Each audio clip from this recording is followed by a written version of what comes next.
Hi friends, welcome to my channel. Krishnaprasad శారదాకి phone చేస్తూ ఉండగా పక్కనే పూరి ఉండడంతో శారద ఫోన్ లిఫ్ట్ చేయడానికి భయపడుతూ ఉండగా పూరి వచ్చి ఫోన్ లిఫ్ట్ చేసి స్పీకర్లో పెడుతుంది. ఇక శారద శారద అని అరుస్తూ ఉంటాడు కేపీ. చెప్పండి అని శారద అనగానే ఆ మీరా లేదు అని అంటాడు కేపీ.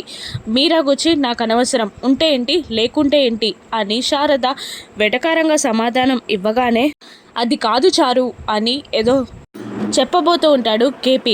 చారు లేదు గీరు లేదు, నన్ను మర్యాదగా శారద అని పిలవండి అని అంటూ ఉంటుంది శారద. అదేలే, ఆ మీరా లేదా బాడీ పెరిగింది కానీ బుద్ధి పెరగలేదు, ఇప్పుడు తను అక్కడికి వస్తుంది అని అంటూ కేపీ చెప్పగానే అప్పుడే గేట్ తోసుకొని లోపలికి వచ్చిన మీరా ఆ మాటలన్నీ విని ఫోన్ లాక్కొని మరి వింటూ ఉంటుంది.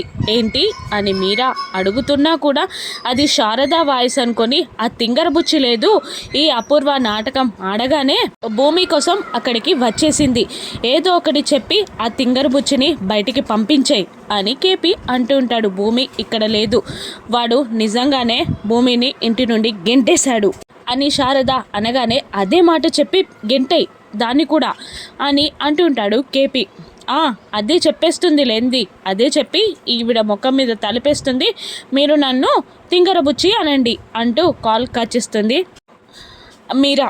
టెన్షన్ పడుతూ ఉంటాడు కేపీ. ఇక భూమి ఎక్కడ, నా మేనకోడలు ఎక్కడ, నేను తీసుకెళ్తా అని మీరా అరుస్తుండగా ఇంతకుముందు ఫోన్లో చెప్పిందే ఇప్పుడు చెప్తున్నా, తను ఇక్కడ లేదు, నా కొడుకు నిజంగానే ఇంటికి రానివ్వలేదు, గెంటేశాడు అని శారద చెప్పినా కూడా మీరా వినకుండా ఇల్లంతా తిరిగి భూమి భూమి అని అరుస్తూ ఉంటుంది. అప్పుడు పూరి ఇల్లంతా వెతికారు, భూమి అని పిలిచారు, ఉంటే వచ్చేది కదా అని అంటూ ఉంటుంది పూరి. అవును కదా, నిజమే కదా, నాకెందుకు తెలియలేదు అని మీరా అనగానే నిజంగానే మీరు తింగరబుచ్చి కాబట్టి అని సెటర్ వేస్తుంది పూరి కోపంగా చూస్తూ. మరి భూమి ఎక్కడికి వెళ్ళినట్టు అని అనగానే వాళ్ళ నాన్నగారి దగ్గరికి వెళ్ళిందేమో అని అంటూ ఉంటుంది పూరి. నాకెందుకు తట్టలేదు అని మళ్ళీ మీరా అనగానే నిజంగానే మీరు తింగరబుచ్చి కదా అని మళ్ళీ సెటర్ వేస్తుంది పూరి కోపంగా. అక్కడి నుండి మీరా హాస్పిటల్కి బయలుదేరుతుంది. ఏంటి నువ్వు అని శారద పూరిని తిడుతూ ఉండగా ఏం లేదమ్మా, నువ్వు అన్నిటికీ ఇలాగే అంటావు అంటూ పూరి కూడా అక్కడి నుండి వెళ్ళిపోతుంది. మరోవైపు నైని శరత్ చంద్ర గారి మర్డర్ కేసుని ఇన్వెస్టిగేషన్ చేయడానికి గెస్ట్ హౌస్కి వెళ్ళి మరీ ఒకసారి క్లూస్ అన్నీ చెక్ చేస్తూ ఉంటుంది. అక్కడ ఒక ప్లాటినం చైన్ కనబడుతుంది.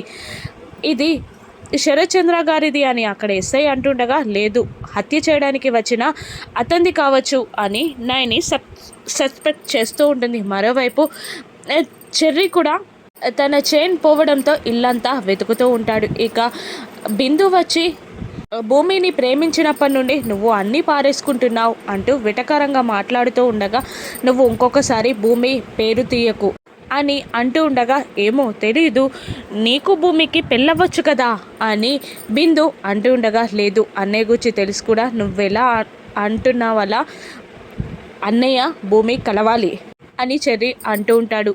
లేదు, నేను మా అన్నయ్య గురించి స్వార్థంగా ఆలోచించడంలో తప్పులేదు అని బిందు అంటూ ఉంటుంది. లేదు, ఏ అమ్మాయి వెంట పడని గగనన్నయ్య భూమిని ప్రేమించాడు, ఇప్పుడు కనుక తగ్గకపోతే ఇంకా జీవితంలో పెళ్లి చేసుకోలేడు, ఎవరికైనా బాధ తప్పదు అని నువ్వే అంటున్నావు కదా, ఆ బాధ ఏదో నేనే భరిస్తా అంటూ చెర్రీ అక్కడి నుండి వెళ్ళిపోతాడు. ఇక హాస్పిటల్లో కూర్చొని ఏడుస్తూ ఉంటుంది భూమి. గగన్కి ఫోన్ చేస్తూ ఉంటుంది భూమి, అయినా కూడా ఫోన్ లిఫ్ట్ చేయకుండా అలాగే సైలెంట్లో పెట్టేస్తాడు గగన్.